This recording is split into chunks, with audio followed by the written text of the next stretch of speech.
স্বাধীনতার ঘোষক শহীদ রাষ্ট্রপতি জিয়াউর রহমান পানি সেচের অবাধ প্রবাহ সৃষ্টি করার জন্য, কৃষকের জমিতে বেশি ফসল উৎপাদনের লক্ষ্যে, খরা থেকে রক্ষা করার জন্য, জলাধার সৃষ্টি এবং পানির প্রবাহ বৃদ্ধির লক্ষ্যে এই খাল খনন কর্মসূচি শুরু করেন সম্পূর্ণরূপে কৃষকের কল্যাণে। আমরা একই ধারায় আমাদের নেতা বর্তমান প্রধানমন্ত্রী তারুণ্যের অহংকার জনাব তারেক রহমানের নেতৃত্বে আমরা পুনরায় আমাদের সেই রাষ্ট্রপতি শহীদ রাষ্ট্রপতি জিয়াউর রহমানের ঘোষিত কর্মসূচিকে আবার কৃষকের স্বার্থে আমরা বাস্তবায়িত করতে যাচ্ছি। আজকে এক যুগে সারা বাংলাদেশের প্রত্যেকটি জেলায় একটি করে খাল খনন কর্মসূচির আমরা উদ্বোধন করেছি আমাদের নেতা জনাব তারেক রহমানের নেতৃত্বে, যিনি বর্তমানে এই মুহূর্তে দিনাজপুরে খাল খনন কাজ উদ্বোধন করেছেন। এই খাল খননের সুবিধা, যেখানে পানি জমে থাকে সেই পানিকে নিয়ে নদীতে ফেলে দেবে, জমিগুলিতে প্রয়োজন মাফিক পানি থাকবে যাতে ফসলের পচন না ধরে, যাতে পোকামাকড় সৃষ্টি না হয়। আবার যেইখানে পানির দরকার হবে এইখানে উজান থেকে পানি নামাতে এই খাল দিয়ে নিয়ে আসবে। তারপরে খালগুলি আমরা এমন একটা গভীরতায় খনন করতেছি কিছু পানি জমেও থাকবে।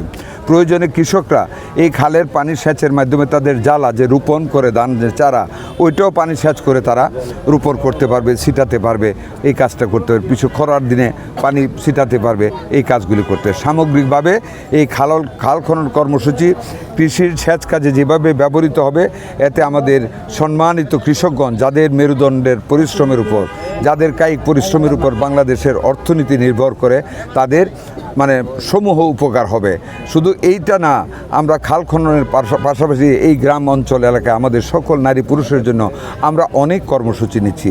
এর মধ্যে আমরা পরিবার ফ্যামিলি কার্ড ডিস্ট্রিবিউশন শুরু করেছি আমাদের নেতা জনাব তারেক রহমানের নেতৃত্বে।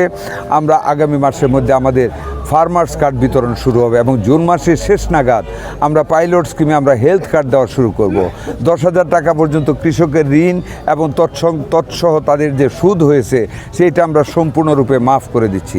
এইভাবে প্রত্যেকটা জায়গায়, এরই মধ্যে আমরা প্রত্যেকটা ইউনিয়নে আমরা 30 লক্ষ করে টাকা দিয়ে মসজিদ, মন্দির, কবরস্থান, শ্মশানঘাট আমরা উন্নয়ন করার ব্যবস্থা করতেছি জনাব তারেক রহমানের নেতৃত্বে।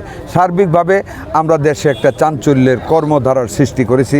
দোয়া রাখবেন আমাদের নেতা জনাব তারেক রহমান যে নতুন ধারার রাজনীতির যে সূচনা করেছেন, আমরা সেটাকে ধরে রাখবো, আমরা সামনের দিকে এগিয়ে যেতে চাই জাতির কল্যাণে। ধন্যবাদ আপনাদের। আরেকটা প্রশ্ন আছে যে আমরা দেখেছি বিগত আওয়ামী লীগ সরকার আমলে নরসিংদীতে 528 লাখ টাকা ব্যয়ে নরসিংদীর 6টি নদী খনন এবং উদ্ধারের ব্যবস্থা নেওয়া হয়েছে।